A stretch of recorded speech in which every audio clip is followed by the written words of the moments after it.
جمعية الدعوة والإرشاد وتوعية الجاليات بمحافظة بدر। হায়েজ সংক্রান্ত বিষয়ে একটি প্রশ্ন করেছেন, হায়েজ অবস্থায় কোনো নারী কি মাইয়েতকে গোসল করাতে পারবে?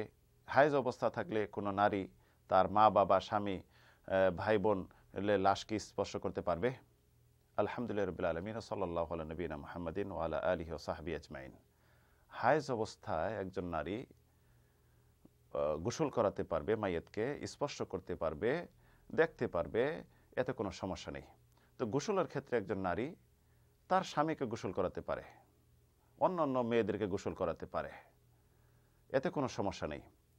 কিন্তু হায়েজ অবস্থায় একজন নারী অন্য পুরুষকে গোসল করাবে স্বামী বাদ দিয়ে, এটা সঠিক নয়। তো হায়েজ অবস্থাটা কিন্তু জাহেলিয়াতের যুগে খুব তুচ্ছ করে দেখা হতো। কোনো নারীর হায়েজ হলে এটা এত তারা খারাপ মনে করত এবং এটি সমাজে খুব খারাপ দিক মনে করতো যে আলাদা বয়কট বা বন্দি করে রাখা হতো যে পর্যন্ত হায়েজ থেকে পাক না হতো। ইসলাম এটি কিন্তু আসার পরে সম্পূর্ণ নারীদেরকে যে মর্যাদা এটি দিয়েছেন, আগের পূর্বের বিষয়গুলি সম্পূর্ণ মিটিয়ে দিয়েছেন। রাসূল সাল্লাল্লাহু আলাইহি ওয়াসাল্লাম হায়েজ অবস্থায় তার স্ত্রীদের সাথে আলিঙ্গন করেছেন এবং এটি বৈধ।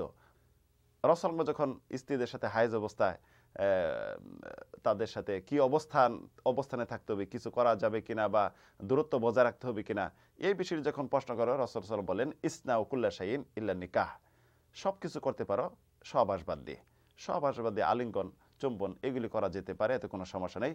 কারণ হায়েজ হলেই যে একজন নারীর শরীর সম্পূর্ণ অপবিত্র হয়ে গেল, স্পর্শ করলে অপবিত্র হবে এটি নয়।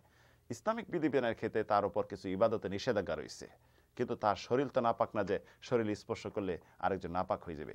এই ভিত্তিতে হায়েজ অবস্থায় একজন নারী মাহরাম পুরুষ এদের লাশ স্পর্শ করতে পারবে এবং স্বামীকে গোসল দেওয়াতে পারবে, এতে শরীয়তের দৃষ্টিভঙ্গিতে কোনো নিষেধ নাই, এটা জায়েজ।